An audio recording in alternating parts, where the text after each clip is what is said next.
Hello Scrapbook and Cards Today community, it's Victoria Calvin, and I'm back with Creative Spaces We Love. In this video, I'm going to show you some of the key spaces in my craft studio that I absolutely love, that help me to stay super organized and to get projects done.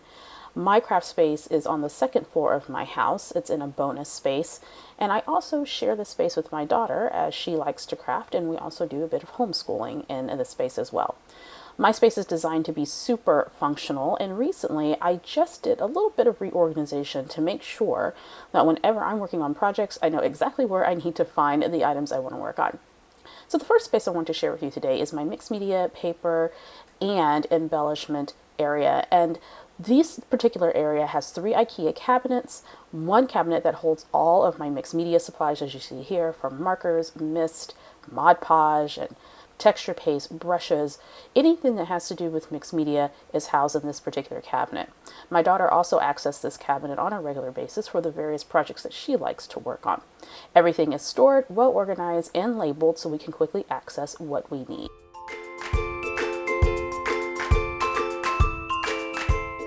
Next to this cabinet is a set of Target cubes.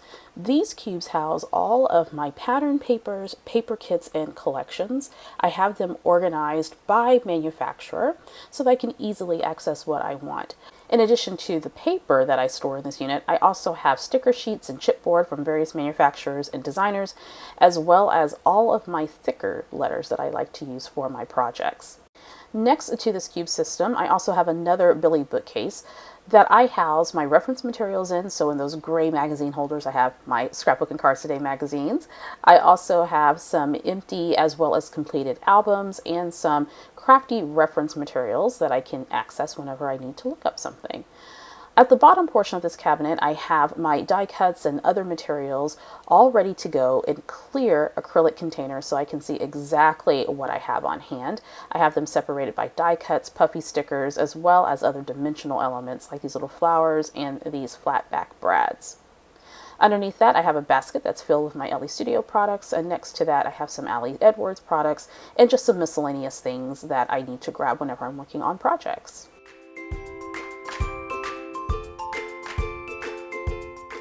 Now, the last Billy bookcase houses just some extra crafty materials from my embroidery kits as well as extra albums.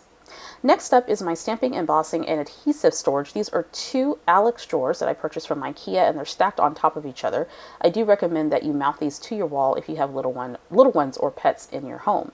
Now, I recently reorganized my craft studio, and one of the things I wanted were drawer units that can house a variety of different tools that I can just access really quickly. So when I open the drawer, I can see exactly what I have and just grab the tool or material that I need to use for my project. So this drawer houses my ink stands and my circle cutter and some miscellaneous small tools that I have extras of. I also have the drawer for my embossing needs. So I have my embossing powders, and then anything that I need to use with the embossing powders is with there, minus my heat gun. That's actually in my craft desk, and I'll show you that in a few. I also have a drawer for my stamp platforms. I have small, the regular size, and the large one, as well as all the accessories that go with that tool or stamping in general. And then I have 3 drawers that are dedicated to adhesives because I go through a lot of adhesives. So I have permanent adhesives, I have my dimensional adhesives, my larger adhesive guns, as well as foam pads and my Zots. I have quite a bit of those materials. And then I have a drawer that's dedicated to my foam adhesive because I use a lot of this particular product. So I have rolls in different sizes as well as foam sticky strips and some other foam materials that I like to use on my projects. Then I also wanted a place to house my ink pads. So I have a drawer that's specifically for my Distress ink pads. I have one for my Catherine Pooler inks, as well as one for my Paper Person Shop, as well as Concord and Ninth, and some other ink pads that I store in the bottom portion of this unit. This has proven to be very effective for me in terms of craft storage. Now, my next favorite part of my crafty space is this printing and die cutting station.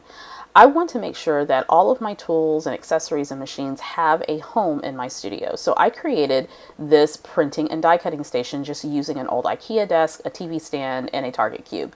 So on this desk, I have my printers. I use both an Epson and a Canon printer. My Canon printer is a large format, and then the Epson will print up to 5x7. Next to that, I have this file tray. I've had this forever and a day.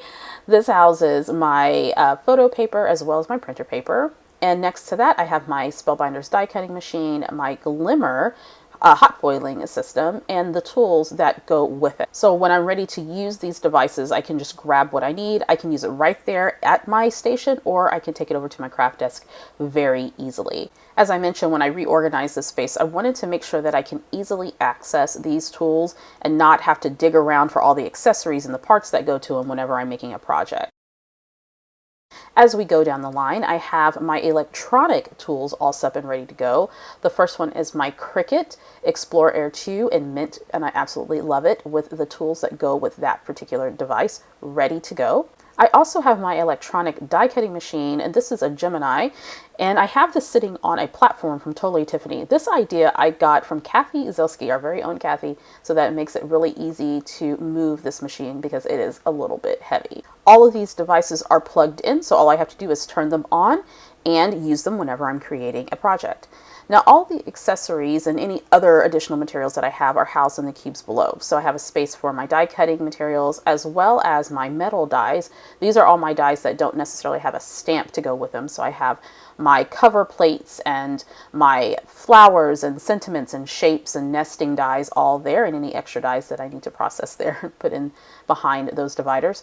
I also have some embossing folders, so some smaller embossing folders, larger ones, and then I have some larger dies that are stored in the back, numbers and slimline dies and that type of thing, ready to go when I want to use them. And of course, it's important for me to have these materials stored right in my cutting station, so when I'm ready to do some die cutting, I can just grab what I need and keep it moving. Underneath that, I have a cube that houses some extra blades and things to cutting machines, as well as tools and any reference manuals that I have. I like to make sure that these materials are all housed in one spot, so if I need it, I can just grab it. I also have some extra cords and such that go to my sewing machine and other electronics, all there stored and ready to go when I need them. And speaking of my sewing machine, I have that set right in a cube just temporarily until I purchase a sewing table for it to go on. And then I have another drawer that just houses some miscellaneous tools. So I have my Meek machine, some extra cutting mats that go to my Gemini, and some other tools that I don't have to access regularly, but I want to make sure that I have them just in case I want to use them in the future. This printing and cutting station has served me well. I am so glad that I have everything set up. That way I'm not wasting time. I can come and do what I need to do, print photos or die cut, and move on with my crafty projects. Lastly, I want to show you my craft desk or my craft island. Now, I share this with my daughter, so she has the other half of the desk. This is a counter height desk that I purchased from Wayfair. Now, on each side of the island, there are two shelves, and on my shelf, I house my acrylic blocks that are in these containers that I purchased from a store called At Home. I also have my heat tools and my hole punch because I like that close and near me whenever I need it.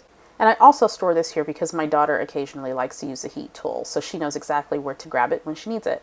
I also have a little box for my punches and my croppers, different crocodile tools from We Are Memory Keepers, and those tools are all ready to go whenever I need to use them. On the second shelf, it houses some more small tools, so I have a little container of my Tim Holtz scissors and some other scissors. I have tons of scissors that I like to use, so that's ready to go. I also have a little rotating tool caddy, so whenever I am working on a project, I can just move that up on the top of my desk and only have the tools that I need for the project I'm working on. And when I'm working with smaller accessories, embellishments, and things, I like to have little containers like the little cups and bowls ready to go that I can house those things in as I'm working. Next to that is some more storage. These are the smaller little bins, identical to the ones on the bottom shelf, but a little bit smaller. And these house pens and brushes and liquid adhesives and all those extra things that I need when I'm working on my projects. This particular island also has two drawers, and so the first drawer I have just some basic tools that I access all the time, from my bone folder, piercing tools, my surface sweep, also some ink pads that I use a lot when I am crafting. And the drawer next to that has more scissors, a surprise, surprise, as well as my roller adhesives that I use when I'm working on projects and some other tools that I need when I am crafting. Out of all the areas in my craft studio, I would have to say that this particular area is my favorite. I like standing when I'm crafting. I feel that I'm a lot more productive whenever I am standing and making projects and working. And of course, I have a chair there just in case I get tired or need to rest. So those were just a few of the spaces in my crafty studio that I absolutely love. And I hope that you're inspired to carve out a creative oasis in your home.